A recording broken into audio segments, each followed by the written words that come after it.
Mila bat lagun baino gehiago bete zituzten Bilboko kaleak MTV eta EMA bezalako makroebentuek dakarten hiri ereduaren aurka borrokatzeko. Pasaden larunbatean Piztu Bilbo Itzali MTV plataformak antolatutako manifestazioa era baketsuan mugitu zen Bilboko Moyua plazatik Bizkaiko hiriburuko udaletxeraino.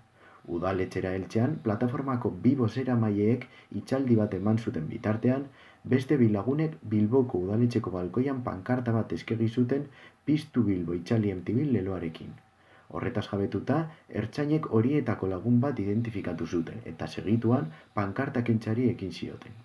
Bertan zeuden manifestatzaileek hauek ekiditeko aurre egin zieten poliziei. Azkenean sortutako tentsioa zela eta antolatzaileek ekitaldiari amaiera ematea erabaki zuten.